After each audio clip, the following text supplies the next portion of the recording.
ஒரு குழந்தை வெளியே வந்த பிறகு அழுகுது. அப்பதான் தொப்புள் கொடியை அறுப்பாங்க.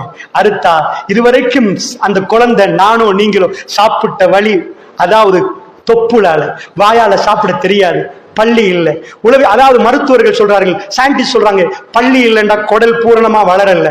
இந்த பள்ளி எப்ப வருதோ அப்பதான் டைஜஸ்டிவ் சிஸ்டம், இந்த சிஸ்டம் ஒழுங்கா வளருதுன்றாங்க. சோ இதுவரைக்கும் வயிற்றால கொடுக்கப்பட்டிருக்கு. இதை வச்சுதான் இங்க அப்செட் ஆகினா உடனே வயிற்றுக்கு ஒரு பட்டை அடிச்சு சாப்பிடுப்பான்னு வயிற்றுக்கு நேரடியா கொடுத்துருவாங்க. இப்ப அதை அறுத்த தாயும் பிள்ளையும் வேற ஆயிடுவாங்க. இதுவரைக்கும் கொடுத்த சாப்பாடு ஒரு அற்புதம் நீங்க காணல, இப்ப இன்னொரு அற்புதம் நடக்க போகுது. அந்த குழந்தைய வெளியே வந்த பிறகு சகோதரர்களே அந்த புள்ள அழ ஆரம்பிக்கும். ஏன் அழுகுதண்டி இப்ப கண்டுபிடிச்சுக்கிறாங்க. குழந்தை பக்கத்துல வச்சா இது இருக்குதான் அழுவுதண்டு. ஆனா எல்லா உமாக்கும் தெரியும் இது எறும்பு கடிச்சு அழல்ல, அது பசியில் அழுகுது. எங்களுக்கு பிரேக்ஃபாஸ்ட், லஞ்ச், டின்னர், குழந்தைக்கு அதெல்லாம் தெரியாது. ராத்திரி 1:30 மணிக்கு பசி வரும், திரும்ப 4 மணிக்கு பசி வரும், 8 மணிக்கு பசி வரும். பசி வர வர அழ ஆரம்பிக்கும். அப்ப உணவு ரெடியா இருக்கும். இருங்க ஓடி போய் அடுப்புல வச்சு சுட சுட கொண்டு வந்தானே. எங்களுக்கு சாப்பிடுற நேரம் பாக்டீரியா வைரஸ் இருந்தா நாங்க கொஞ்சம் பெரிய ஆட்கள் பிடிச்சுக்கொள்வோம். சின்ன குழந்தைக்குள்ள போனா அது வாட்டி எடுத்து குழந்தைலாம் செத்து போயிடும். எங்க கண்ணுக்கு தெரியாது இதுல எவ்வளவு பாக்டீரியா, எவ்வளவு வைரஸ், எல்லா இடத்துலயும் வைரஸ் இருக்குது. அல்லாஹ் ரப்புல் ஆலமீன் அந்த குழந்தையுடைய அழுகை சத்தத்துக்கு பதில் கொடுக்கிறான். எனக்கும் அல்லாஹ் உங்களுக்கும் தந்த நிஅமத். என்ன நிஅமத் நினைக்கிறீங்க? தாய் இதுவரைக்கும் நான் சாப்பிடுது மலை ஜலமா வேர்வையா வெளியே போயிருது. ஆம்பளை ஒரு பொம்பளைக்கு அதுதான். குழந்தை வயிற்றுல இருந்து வெளியே வரப்போக்கல பால் உருவாகுது. அல்லாஹ்வுடைய நல்லடியார்களே, அது செம்மஞ்சள் கலந்த 4 மாத பால். போய் கேட்டா ஃபார்முலாஸ் விற்க இருக்குது, பால் விற்க இருக்குது பார்மசியில. 2000 ரூபாயிலிருந்து லட்சக்கணக்கில், அமெரிக்கால லட்சக்கணக்கான ஃபார்முலாஸ் இருக்குது. குழந்தை கொழுக்கணுமா, உருண்டையா வரணுமா, எப்படி வரணும், அதுக்கெல்லாம் வச்சிருக்கிறாங்க. ஆனா எல்லாரும் ஒரு கருத்தை சொல்றாங்க, தாய்ப்பாலுக்கு சர்ணிகர் சமானம் இல்லைன்றாங்க. எல்லாம் செத்த பாலா, இது உயிர் வாழ்ற பாலா. அது என்ன? டாக்டர் போய் கேளுங்க, டாக்டர் இது ஏன் செத்த பால், இது உயிர் வாழ்ற பாலண்டா. எல்லா பால்லையும் சத்துகள் இருக்குது, புரோதம் இருக்குது, விட்டமின் இருக்குது, கால்சியம் இருக்குது, எல்லாம் இருக்குது. ஆனா இந்த பால் அதெல்லாம் இருக்குது. அது லைனா போகும். எப்ப எது போகணும், லாஸ்டா கொழுப்பு போகும். குழந்தை குடிச்சு முடிகிற நேரம் கொழுப்பு போனா ஒரு வகையான மயக்கம் வந்து குழந்தை தூங்கிரும். இது உயிர் வாழ்ற பால் என்றார்கள். எது எப்படி போகணுமோ, ராத்திரி 1:30 மணிக்கு அழுகிற நேரம் அந்த தாய்க்கு முழிப்பு வருது. கொடுத்தா சுப்ஹானல்லாஹ் அந்த சாப்பாடு. நீங்க பிறந்த குழந்தைக்கு அமெரிக்கன் பிரசிடென்ட் வீட்ல குழந்தை பிறந்தா அதுக்கு போய் லட்டை வச்சுங்கடா, அது லட்டை சிந்து உடனே கபரில தான் கொண்டு போய் போடணும். வேர்ல்ட்ல உள்ள கேக்க போட்டீங்கன்னா அது டைஜஸ்ட் ஆகாது, சோற குடிக்கலாது. தாய் பால் மாறி ஒன்று இல்லை. அல்லாஹ்வுடைய இல்லையா, இதை உருவாக்கினது நீங்களா நானா? பல்லு வராத நேரம் அல்லாஹ் ரப்புல் ஆலமீன் தொண்டையில அடைக்காதது போய் நிற்கும். வேண்டிய பாக்டீரியா வைரஸ் துரத்தி துரத்தி அடிக்கிற பவர் நிறைஞ்ச பால் தாயிடம் இருக்கிறது என்றாங்க. தாய்க்கே தெரியாது அதுல என்ன மூலகங்கள் கலந்திருக்கிறது, எப்படி உருவாகுது என்று. அல்லாஹ் கேட்கிறான், வஃபி அன்ஃபுசிக்கும் அஃபலா துப்சிரூன். அஸ்ஸலாமு அலைக்கும் வரஹ்மத்துல்லாஹி வபரகாத்துஹு. அல்ஹம்துலில்லாஹ். எல்லாம் அல்ல அல்லாஹ் ஜல்ல ஷானஹு வ தஆலாவை போற்றி புகழ்ந்து நபிகள் நாயகம் ஸல்லல்லாஹு அலைஹி வஸல்லம் அவர்கள் மீது ஸலவாத்தும் ஸலாமும் சொல்லி ஆரம்பிச்சோம். அல்லாஹ்வுடைய நல்லடியார்களே, அல்லாஹ் ரப்புல் இஸ்ஸா நமக்கு தந்திருக்கக்கூடிய மிகவுமே அற்புதமான பரிசு. இந்த மாதிரி தன்னுடைய நிஅமத்துகளை அல்லாஹ் தந்து, அஃபலா யன்துரூன இலல் இப்லி கைஃப குலிகத். எத்தனை தடவைகள் குத்பாவுல, அதை ஜும்மாவுடைய தினத்தில் இந்த ஆயத்தை கேட்டிருப்பீங்க. நாங்கள் ஒட்டகத்தை எப்படி படைத்தோம் என்று அவங்க பார்க்கலையான்னு அல்லாஹ் கேட்கிறேன். பார்க்கலையா? அதுக்கு அர்த்தம் என்னண்டா, ஒட்டகத்தை பார்த்துட்டு பசந்தா இருக்குது, கண்ணு நல்லா இருக்குது அர்த்தமா?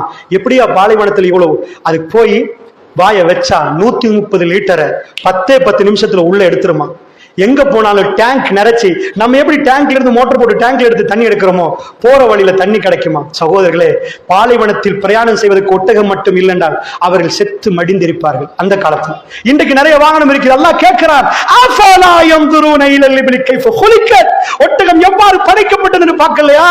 வஃபி அன்ஃபுசிக்கும், உனக்குள்ளே வச்சிருக்கிறேனப்பா, அஃபலா துப்சிரூன், பார்க்க மாட்டியா? ஏன் அல்லாஹ் ஒருவரை குருடராக படைச்சான்? ஏன் அல்லாஹ் ஒருவருக்கு கிட்னில பிரச்சனை உண்டாக்கினான்டா? அப்பதான் அதை விரைச்சி பார்க்கிற நேரம் கண்ணால மாலை மாலையா கண்ணீர் ஓடும். அது உலகத்துக்கு படித்து கொடுக்கப்படும். ஏப்பா இது இவ்வளவு அற்புதமா படைக்கப்பட்டிருக்குப்பா, இது மனித குலத்துல யாரும் படைக்கலப்பா, எங்களை படைச்ச இறைவன் இவ்வளவு அறிவாளி என்ற சிந்தனை நமக்குள்ள வர ஆரம்பிக்கும். இறுதியா ஒரு விஷயத்தை சொல்லி முடிக்கிறேன். என்றால் நான் வந்த விஷயத்தை உங்களுக்கு சொல்வதற்குரிய நேரம் இப்பொழுது இல்லை. இன்ஷா அல்லாஹ் இன்றைக்கு மாலையில் நேரம் இருந்தால் அதை பார்ப்போம். அல்லாஹ்வுடைய நல்லடியார்களே, அதாவது இந்த கல்பு எப்படி அமைதி பெறுகிறது என்ற அந்த விஷயத்தை நான் சொல்வதற்கு குத்துபா இடம் தரவில்லை. ஆனால் ஒரு விடயத்தை மட்டும் நான் சொல்லி முடிக்கிறேன். அல்லாஹ்வுடைய நல்லடியார்களே, இன்றைக்கு நிறைய ஊர்களில் உள்ள பிரச்சனை கிட்னி ப்ராப்ளம். இன்றைக்கு அதாவது நம்முடைய நாட்டிலே கிட்னி அடிபட்டு போகிறது சகோதரர்களே. அதனால் நீங்கள் கிட்னி ஆஸ்பத்திரிக்கு போயிருப்பீங்க, ஒரு மெஷினை பார்த்திருப்பீங்க. டாக்டர் சொல்லுவார் லாஸ்ட் மூமெண்ட்ல டயாலிசிஸ் பண்ணணும்னுவார். அந்த டயாலிசிஸை பொறுத்தளவுல அது ஹெமோடயாலிசிஸ் ஒரு மெஷின், வெள்ளை கலர் ஒரு மெஷினை பார்ப்பீங்க, 4 அடி உயரம். அந்த மெஷின்ல போய் டயாலிசிஸ் பண்ணிட்டு வந்தாதான் அப்பயும் சொல்லுவாரு, கொஞ்ச நாள் தான் உயிர் வாழ்ந்தா கிட்னி டிரான்ஸ்பிளான்டேஷன் என்பாங்க. இந்த கிட்னியை தூக்கி போட்டு இன்னொரு கிட்னியை போடணும். அதுக்காண்டி எவன் கிட்னியை எடுத்து போடுறது மாம்பரமும் இல்ல, அவருக்கு பொருத்தமான கிட்னியான்னு பார்க்கணும். அவர் அந்த கிட்னியை கொடுக்கணும், அந்த கிட்னி இதுல வரணும். சோ கிட்னியை கையில கொண்டு போய் கொடுத்த உடனே டாக்டர் சொல்வாரு எல்லாம் சக்சஸ் ஆகணும், 50-50 இந்த ஆபரேஷன் சக்சஸ் ஆகலாம் போகலாம். கிட்னி ஃபெயில் ஆனவங்களை நம்ம எல்லாம் கண்ணால பார்த்திருப்போம். சகோதரர்களே, அல்லாஹ் நமக்கு தந்த இந்த கிட்னிக்காக சேவை செய்ய வேண்டும். சகோதரர்களே, ஹெமோடயாலிசிஸ் மெஷினை சொன்னேன், 90 கிலோ 4 அடி உயரம், டயாலிசிஸ் பண்ணுது. கவர்மெண்ட்டுக்கு போனீங்கன்னா சில பேர் சொல்லுவாங்க கடுமையான வருத்தம் என்பாங்க. ஏன் வருத்தம்? டயாலிசிஸ் பண்றது வருத்தம் இல்ல, உடம்பெல்லாம் வீங்கிரும், லைன்ல நிக்கணும். எங்க எத்தனையோ அந்த காலையில போனா மாலையில வருவோம், எங்க லைஃப்ல எல்லாமே மறந்துடுவோம், எங்களுக்கு சாப்பாடு, எங்களுக்கு சம்பாதிக்கிறது எல்லாம் மறந்துடும், உயிர் வாழ்றது மட்டுமே டாக்கெட்டா இருக்கு. சோ எங்களுக்கு எப்ப ஹாஸ்பிட்டல்ல தந்தாங்களோ அந்த டேட்டுக்கு போய் நிப்போம். ஒரு ஆளா எடுப்பாங்க. பிரைவேட்டுக்கு போனா பல லட்சம் செலவாயிரும். அந்த அளவுக்கு கஷ்டமா இருக்குது. சகோதரர்களே, எங்க கிட்னி எவ்வளவு சைஸ் நினைக்கிறீங்க? 2.5 இன்ச்சு, 4.5 அடி. மெஷினால செய்ய முடியாதது வெறும் 2.5 இன்ச்சு. சகோதரர்களே, எங்க கிட்னி பானை எவ்வளவு நினைக்கிறீங்க? நீங்க போய் கடையில சீனி கேளுங்க, 120 கிராம்.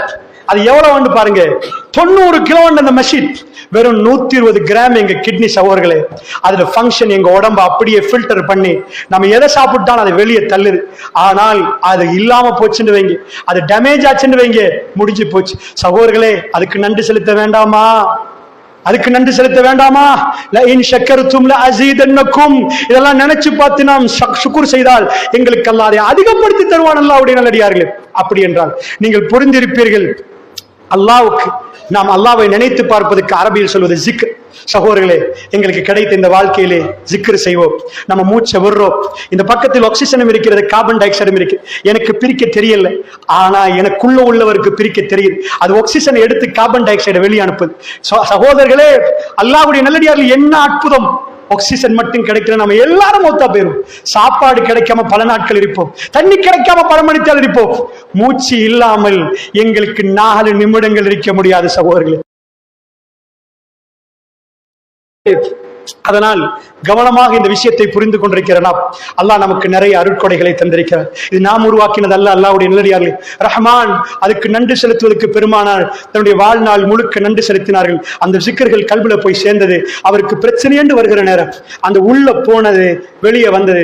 விஞ்ஞானிகள் சொல்லுவார்கள், every action has a reaction. நீ எல்லா செயலுக்கும் மறுத்தாக்கம் உண்டென்பார்கள். ஜிக்கரை கல்புக்குள் போட்டால் எங்க வாழ்க்கையில் பிரச்சனை என்று வருகிற நேரம் மனசு அமைதியாக இருக்கும். அல்லாஹ்வுடைய நல்லடியார்களே, சரியாக ஜிக்ர் செய்ய வேண்டும். சுப்பு சுப்பு சுப்பு என்று தஸ்பி எடுத்து வெறுமன அடிச்சு போட்டீங்கன்னா அது ஜிக்ர் இல்ல. சகோதரர்களே, இந்த ஹுத்பா பொதுவாக ஜும்மாவுடைய நாளை அல்லாஹ் சொல்வது இலா ஜிக்ரில்லா, அல்லாஹ்வை நினைத்து பார்ப்பதற்கு வாங்க.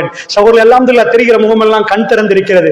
ஆனால் ஒரு சில நேரங்களில் நீங்கள் தூங்கி விடுவீர்கள் என்றால் அல்லாஹ் உங்களோடு அப்படித்தான் நடந்து கொள்வான் என்பதை புரிந்து கொள்ளுங்கள். இங்கே வந்துவிட்டு பகலிலே கடையிலிருந்து நீங்கள் தூங்கவில்லை, வியாழன் புதன்கிழமை தூங்கவில்லை, நீங்கள் ஒரு மூளையை எடுத்துக்கொண்டு அங்கே தூங்கினால் வல்லாஹி அது பயங்கரமான குற்றமா போய்விடும். அல்லாஹ்வுடைய இன்றைய, ஏனென்றால் இது தூங்கும் இடம் அல்ல.